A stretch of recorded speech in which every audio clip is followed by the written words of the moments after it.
ఓం నమః శివాయ. ఓం నమో నారాయణాయ. ఓం శ్రీ కర్మ నివారణ నరదృష్టి నివారణ కాళభైరవాయ నమో నమః. ఓం కాళకాలాయ విద్మహే కాళాతీతాయ ధీమహి తన్నో కర్మ నివారణ నరదృష్టి నివారణ కాళభైరవ ప్రచోదయాత్. హరి ఓం. ఓం గంగే చ యమునే చైవ కృష్ణే గోదావరి నర్మదే సింధు కావేరి జలేస్మిన్ సన్నిధిం కురు. మా ఛానల్కి స్వాగతం. చూస్తున్న వీక్షకులకు ప్రేక్షకులకు ప్రియ కాళభైరవ భగవద్బంధులకి స్వాగతం పలుకుతూ మమ్మల్ని ఎంతగానో ఆదరిస్తూ ఉండబడినటువంటి ప్రియ సోదరీమణులకు, సనాతన ధర్మ సంరక్షకులకు, అలాగే జ్యోతిష్య అభిమానులకు, పుష్కర స్నాన ప్రియులకి స్వాగతం పలుకుతూ అందరికీ ఈ యొక్క నర్మదా నదిలో ప్రవహించేటువంటి నదికి ఈ సంవత్సరము పుష్కరాలు వస్తున్నాయి కనుక మనమందరం కూడా పుష్కర స్నానాన్ని ఆచరింపచేసుకుందాం. దేవగురు బృహస్పతి యొక్క ఆశీస్సులు పొందుదాం. ముక్కోటి దేవతల యొక్క ఆశీస్సులు పొందుదాం. గతించినటువంటి పెద్దవారందరికీ అక్కడ పిండ ప్రదాన కార్యక్రమాలు చేసుకొని వారి ఆత్మలను తృప్తిపరచుకొని వారు ఎప్పుడైతే గతించిన వారు ఆత్మ ఎప్పుడైతే తృప్తి చెందుతుందో మనందరికీ శ్రీరామ రక్ష కనుక వారి ఆశీస్సులు పొందే ప్రయత్నం చేద్దాం. 1/5/2024 నుండి 15/5/2024 వరకు పుట్టినటువంటి వారందరికీ కూడా ముందస్తుగా జన్మదిన శుభాకాంక్షలు. గతంలో వివాహం చేసుకున్న వారికి వివాహ వార్షికోత్సవ శుభాకాంక్షలు. ద్వాదశ రాశుల్లో గ్రహ గమనాన్ని ఒకసారి వీక్షింపచేద్దాం. మేషరాశిలో రవి మరియు శుక్ర సంచార స్థితి. ఏడాది తర్వాత గురు భగవానుడు సంచారం చేయడం, 12 సంవత్సరాల తర్వాత గురు భగవానుడు వృషభ రాశిలో సంచారం చేయడం,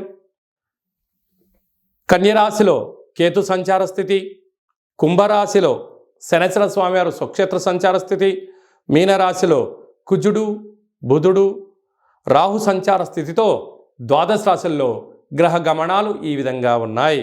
చైత్రమాస అమావాస్య రోజున వృశ్చిక రాశి వారు ఎలాంటి విధి విధానాలు పాటించాలో ఈ వీడియోలో సవివరంగా సంపూర్ణంగా తెలుసుకుందాం.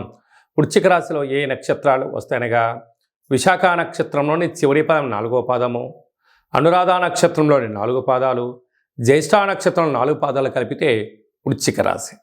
చాలామందికి పుట్టినటువంటి కాల సమయంలో డేటా ఆఫ్ బర్త్లో లేనటువంటి కారణం వలన పేరు యొక్క మొదటి అక్షరాన్ని అనుసరిస్తూ రాశిని తెలుసుకునే ప్రయత్నం చేద్దాం. తో, నా, నీ, ను, నే, నో, యా, ఈ, యు అక్షరాల వారందరూ వృశ్చిక రాశి జాతకులే. వృశ్చిక రాశి యొక్క అధిపతి కుజుడు. వీరికి అర్ధాష్టమ శని సంచారం చేయడం, పంచమ స్థానంలో కుజుడు బుధుడు రాహు సంచార స్థితి చేయడం, 6వ స్థానంలో రవి శుక్ర సంచార స్థితి జరగడం, సప్తమంలో 7వ స్థానంలో 12 సంవత్సరాల తర్వాత గురు భగవానుడు వృషభ రాశిలో సంచారం చేయడం వీరికి యోగదాయకం అని చెప్పి గమనించాలి. లాభస్థానంలో కేతు సంచార స్థితి ఉండడం వలన ఈ వృశ్చిక రాశి జాతకులు కష్టపడి పనిచేయాలి, ధర్మంగా ఉండాలి, న్యాయంగా ఉండాలి అని అంటూ ఉంటారు. కానీ మనసు లోపలికి వచ్చే లోపల అతి ఆశపడ్డ మగవాడు ఆవేశపడ్డ ఆడది బాగుపడినట్టు చరిత్రలో లేదని ఎలా చెప్తారో వారు వృశ్చిక రాశి జాతకులే అని చెప్పి గుర్తుపెట్టుకోగలగాలి. కారణం ఏమిటయ్యా అంటే వీరి మాటలకు వీరి మనసులో ఉండబడినట్టు స్వభావానికి ఎక్కడ పొంతనే ఉండదు. ఎంతసేపు ఉన్నా డబ్బులు తెచ్చుకోవడమే, తిరిగి ఇవ్వాలి అనుకుంటూ ఉంటారు. కానీ కాలమాన ప్రకారంగా అర్ధాష్టమ శని కారణం వలన వారికి ఇవ్వలేకపోవడం, అంటే చిన్న చిన్న విషయాలు, ఇంటి రెంటి విషయాలైనా, కారు కంతులు అయినా, లిటిల్ బిట్ చేతి బదులైన వాటిలో కూడా బాగా సతమతమయ్యే పరిస్థితి ఉంటుంది.